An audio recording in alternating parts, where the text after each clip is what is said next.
le jour du scrutin, s'agissant de l'authentification, le jour du scrutin, le président Blic a saisi le Premier ministre. Au cours de la négociation, cette recommandation a été formulée sans que nous ayons indiqué le coût, sans que nous ayons indiqué les modalités pratiques. C'est un vœu, une recommandation qui a été exprimée. Le président Blic a saisi le Premier ministre pour que le Premier ministre approfondisse cette question. Le Premier ministre a répondu aux responsables politiques qu'il a reçus ce qu'il attendait de cette recommandation que le président Blic a faite au gouvernement. Donc moi je ne vois pas comment on peut considérer ici que le rapport, les négociations ne sont pas appliquées. Je viens de lire là les recommandations de nos négociations. Alors, commençons par la fin.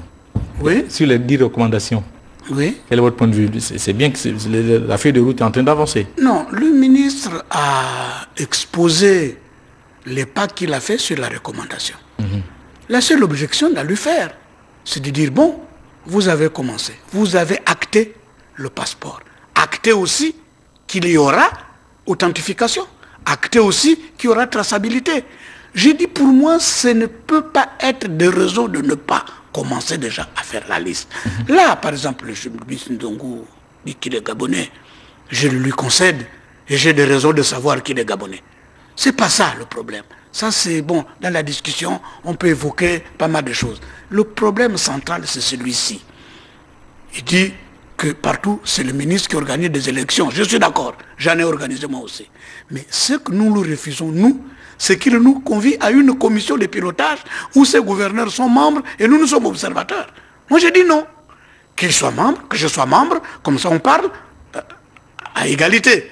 Hier nous étions au ministère, le ministre parlait, nous parlions. Mais si nous sommes seulement des observateurs dans sa commission de parrainage, le gouverneur a loisir de dire, bon écoutez monsieur, vous n'êtes qu'un observateur, arrêtez d'avancer le débat dans le sens que moi je ne veux pas. Donc nous lui disons ceci.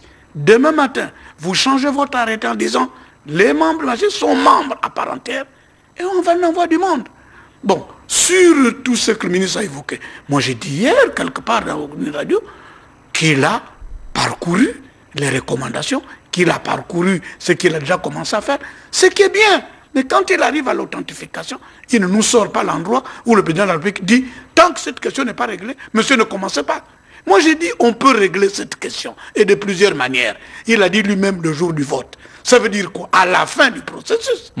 Alors, commençons à travailler. Quand nous aurons commencé à travailler, les gens qui discutent ensemble ne se tuent pas. Les gens qui se parlent ne se tuent pas. Il sera toujours temps de dire, bon, tout le monde est enrôlé.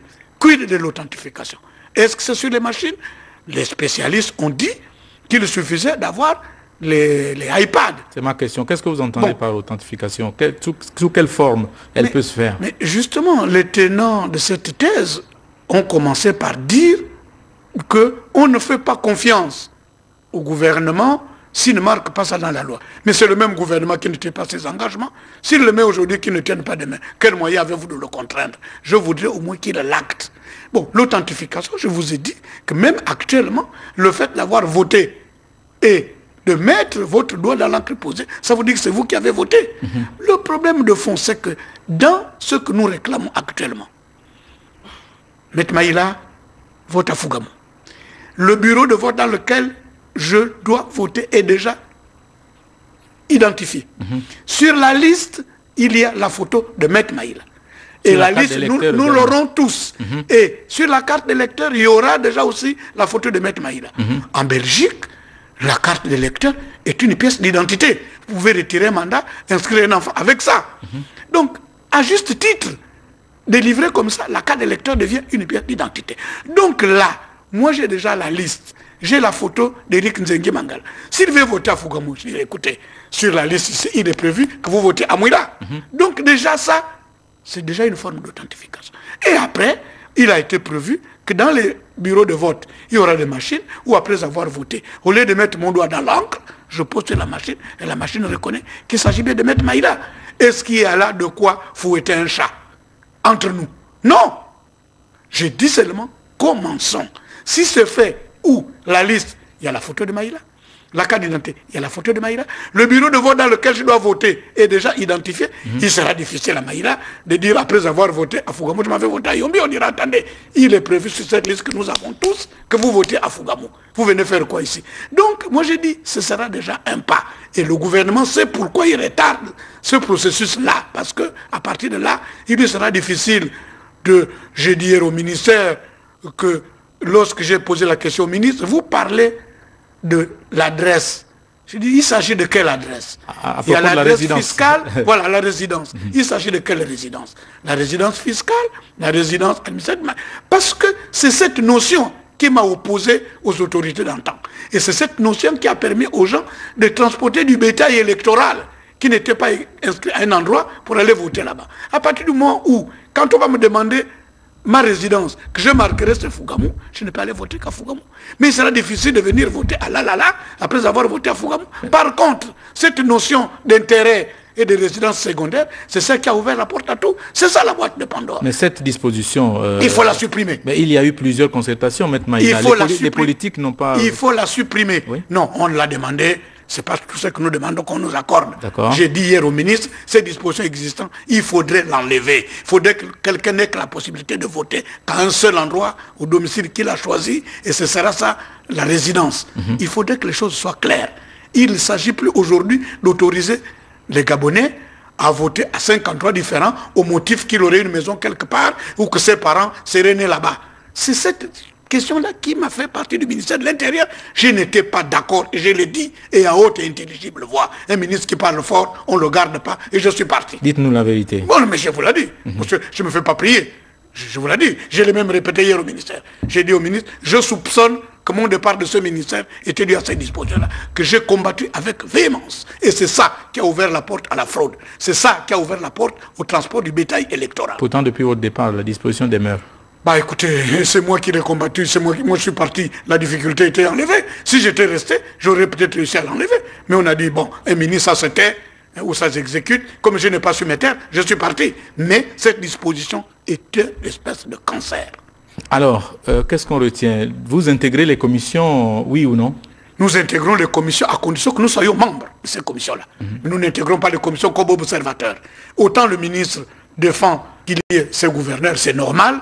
Mais nous voulons qu'ils soient membres, mais nous aussi membres, mais nous ne voulons pas aller là-bas être des observateurs. Si demain matin on dit que nous sommes membres, je vous jure, avec enthousiasme, on envoie du monde. Mais on n'enverra pas des gens pour être des observateurs. Alors, vous, sur la commission de protection des données à caractère personnel, vous avez là aussi demandé à être membre. Non. Vous êtes Maître Maïla? Non, non. Je vous dis... L'opposition, les politiques, l'opposition on va dire. Vous savez, les politiques... C'est vrai que l'opposition est plurielle. C'est une race.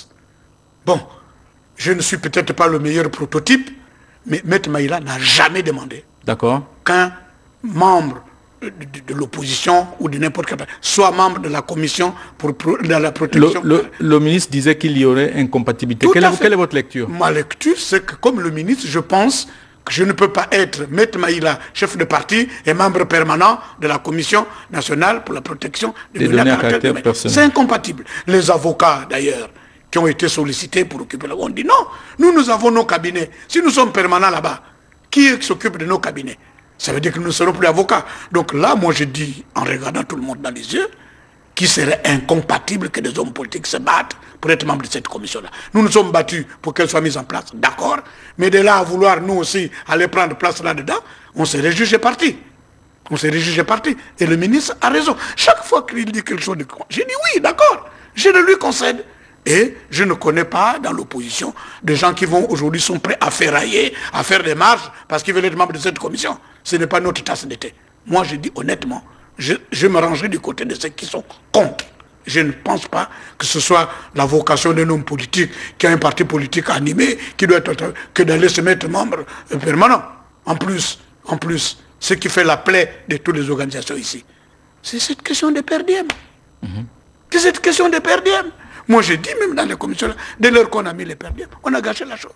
Les membres permanents, ils sont payés. Alors, je vais animer un parti politique et recevoir un salaire comme membre permanent. Alors, arrêtons la blague. Non, parlons des choses sérieuses. Ça, c'est ce qu'on appelle beauté en touche. Ça n'avait rien à voir dans le débat. J'ai dit, commençons Demain, qu'est-ce qu'il faut pour commencer? Commission de pilotage. Oui, on envoie du monde à commission à condition qu'il soit membre à part entière. Et on commence. On a dit, dans les provinces, 3 membres, on est d'accord. Mais membres, pas observateurs. Dans les départements, 2, on est d'accord.